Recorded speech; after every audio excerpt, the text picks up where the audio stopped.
আসসালামু আলাইকুম ওয়া রাহমাতুল্লাহি ওয়া বারাকাতুহু। এখন শুনবেন হাদিস 3055 সহিহুল বুখারী।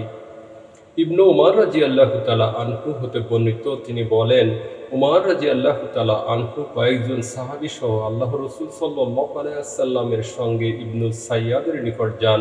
তারা তাকে বানি মাগালার টিলার উপর ছেলেপেলেদের সঙ্গে খেলাধুলা করতে দেখতে পান। আর এ সময় ইবনু সাইয়াদ বালিগ হওয়ার নিকটবর্তী হয়েছিল। আল্লাহ রসুল সাল্লাল্লাহু আলাইহি সাল্লামের আগমন সে কিছু টের না পেতে নবী সাল্লাল্লাহু আলাইহি সাল্লাম তার পিঠে হাত দিয়ে মৃদু আঘাত করলেন।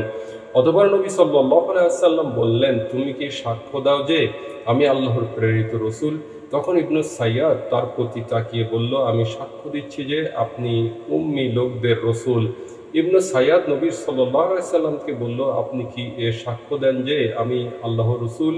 নবী সাল্লাল্লাহু আলাইহি সাল্লাম তাকে বললেন, আমি আল্লাহ তাআলা ও তার সকল রসুলের প্রতি ঈমান এনেছি। নবী সাল্লাল্লাহু আলাইহি সাল্লাম তাকে প্রশ্ন করলেন, তুমি কি দেখো? ইবনু সাইয়াদ বলল, আমার নিকট সত্য খবর ও মিথ্যা খবর সবই আসে। নবী সাল্লাল্লাহু আলাইহি সাল্লাম বললেন, আসল অবস্থা তোমার কাছে সত্য মিথ্যা মিশিয়ে আছে।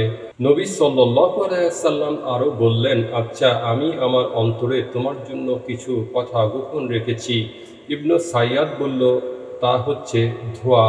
নবী সাল্লাল্লাহু আলাইহি সাল্লাম বললেন, আরে থামো, তুমি তোমার সীমার বাইরে যেতে পারো না।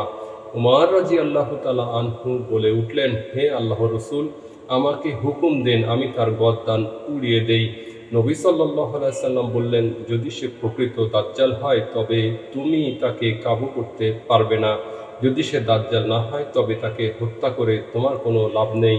আপনারা শুনেছেন হাদিস 3055 সহিহুল বুখারী।